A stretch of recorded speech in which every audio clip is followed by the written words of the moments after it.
Okay, I believe that we are ready to rock and roll. And in my brain goes the song Rock and Roll Hoochie Coo.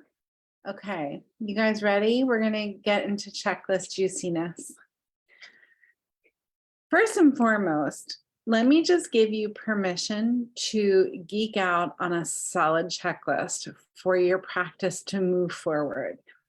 Because if you're anything like me, you got 50 million things, maybe even 50 million and one things coming at you at any given time.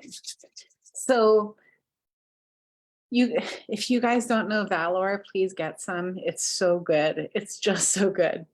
Okay, there's my daily health pitch.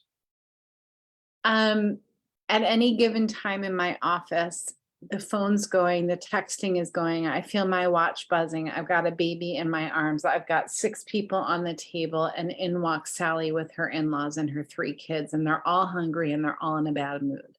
And I got to make it work, right? I have to make it work because I chose, for many reasons, to not have staff in my office. And we talk a lot in this community about the protection of 3 basic things: time, energy, and money. We want to protect our time, we want to protect our energy, and we want to protect our money. At the end of the day, it's all the same thing. Your time, your money, your energy, they're all your commodity of what goes out and what comes in. So how do we protect that if we've got the 50 million and one things happening? And then I come home, I'm working from my home office today, and there are 50 million and two things that need to happen here. So my solution to the madness or the joy is a solid checklist. And I know that we are in this world where paper is no longer a big thing, but it's a big thing in my world. And you guys, I literally made a book for you called the Joy-Filled Practice Playbook. And in here, I can never find a planner that I love. There's literally a planner for you in the back of this book. With all of the things that you need to think of to really make it all come together. So shameless plug right there, right? And I still, even though I have that, and I've got the planner, I've got the Sunday afternoons that I spend walking around Staples trying to make sense of it all, right? I still need my checklist. You see how I am right now. There are like 10 things going on right here. I need my checklist, and I need my checklist because I just need to have one thing in front of me. Jody, just do this thing. So this morning I had a meeting with my team lead, and the irony is that in order to be here in front of you and do all of the things that I'm doing now as Staffless Practice, I have to have a team. And I have the most brilliant people on my team. We're a team of 9 at this point. And I had a meeting with my team lead this morning, and I had already made a checklist for the meeting, which I was super proud of. So that when I literally, this was what happened. I was up, it was one of the late nights where my teenage kid decides to come home at midnight and start cooking. So I'm smelling burnt French toast at 1 a.m. You guys know how this goes, right? And then the dog starts because the dog smells the burnt French toast. And then I'm up until 2. I have to wake up at 6:30 to get to CrossFit so that I don't end up rocking in a closet with drool all over me by the end of the day. Okay, so 4.5 hours of sleep were going on here. And I get home from CrossFit. I've barely had my coffee. I know the list that I'm looking at for the day. I know how busy my day is going to be. And I have to have my Monday morning meeting with my team lead. But I've taken care of it already because I've already put a list where it needs to go of all the things, so that we can have that meeting when I'm walking my dog and she's taking notes. I set it up for myself, protecting my time, energy, and money. So what I want you to think about is I want you to think about when it's calm and quiet and hi, Karen, when it's calm and quiet and you have the bandwidth or the space to think creatively, what would do it for you in a pinch when it's not calm and quiet? When you are in the middle of a poop storm in your practice or with the meetings and all of the things, what do you need to look at? And the answer to that is different for everybody, which is why I'm going to show you some of the options. Everybody needs a different option. These are some options that I have seen work. Can someone let me know I am muted? I don't want to interrupt. Karen, I can't hear you, but I can certainly read your words. Okay, just an FYI, when we go live in this group, I teach you the what and the why. And the how of it comes together in the Joy-Filled Practice Club. All of the content that I'm about to show you is also available to you for free in the Joy-Filled Practice Club. If you want access to the private club, just drop the word club below. Today is the last day that it's free. So a membership to the club is $89 a month, and right now it's free. So if you need access, drop the word club below. Okay, so I'm gonna go ahead and share my screen with you. Let me just get to the right screen. I even have a checklist for Zoom meetings because literally I live by what I'm telling you guys. So I'm going to go ahead and share this screen with you, and then I'm going to go here. Okay, let me get rid of this thing. All right, so you guys are looking at what we call the closet for the Joy-Filled Practice.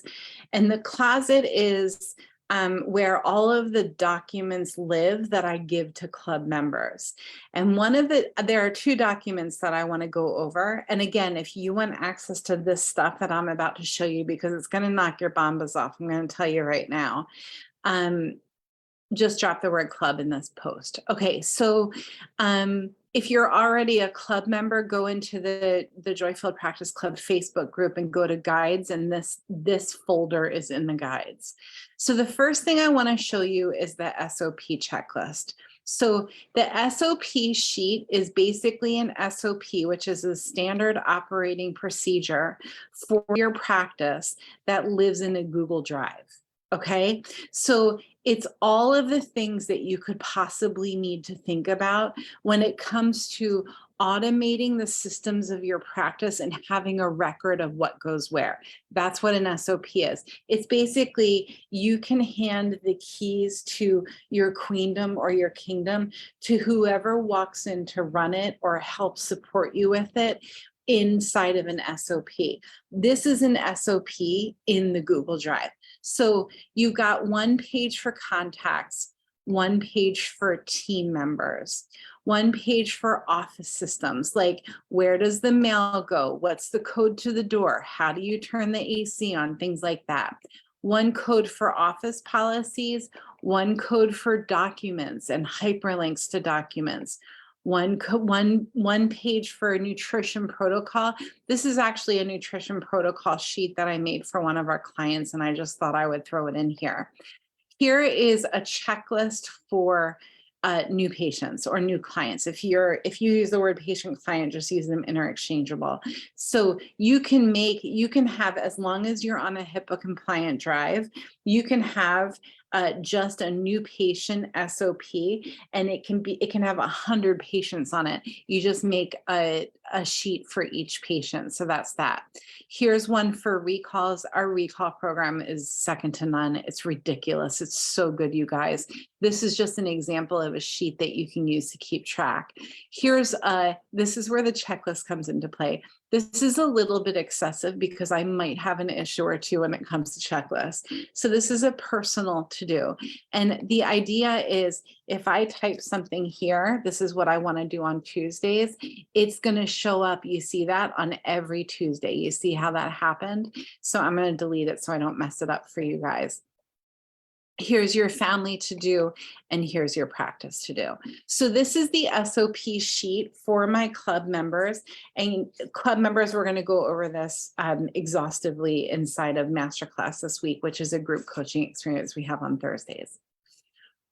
Okay, so that's what I wanted to show you. And if you do have access to this, if you are a club member, you just need to make a copy of each one of these in order to use them, because you're not going to be able to type into this one. I also want to show you like a very basic to-do list for a shift. In my world, I'm a chiropractor. This is an adjusting shift. If you're a PT or an OT or a massage therapist, whatever it is. And let me say something, okay? I'm going to get to staff in a minute. I'm going to go back there. So this is just basically, today I will do these things. At the end of the shift, I will do this thing. And then you can give yourself like a how much did you actually get done? I'm going to say something now. There are two kinds of people in this world. Actually, let's call it three, okay? Person one can't stand a checklist. They see a checklist and they want to run the other way. Person two can't live without a checklist. They may or may not know that checklists are the thing that they're missing, but they need a good checklist. Person three is somewhere in between, may know, may not know, may be searching for that one thing that makes them feel organized, and voila, you put the right checklist in front of them and they are off to the races. For me, I need this, and I print it out every week. And you guys can see, like, you see these little arrows, those are things that I need to actually change on my master checklist, because that's how often my life changes. And this has Monday, Tuesday, Wednesday, Thursday, Friday, Saturday. I still have my notebook where I take all of my notes. I still have my planner, right? But I also have the day-to-day. One of our team members is like super organized. She used to be the head of a department in a high school, like just has that organization brain. And basically what she does, you know, the first thing that I did when I started coaching, and because I swore up and down I was never going to coach, I just didn't want to coach. And then Staffless Practice kind of took over, and here I am. So, and I'm actually really digging it. It's so awesome to see you guys succeed. So one of the things that I did is I went around to all of the women who were just super powerful in the coaching world within chiropractic. And I interviewed each of them and asked them how they keep their thoughts organized, because I was feeling this wave of so much information coming at me at once. And I wanted to hear how the experts had figured it out. And the interesting thing that I found is everybody does it differently. Some people need to write it. Some people need to type it. Some people need to say it.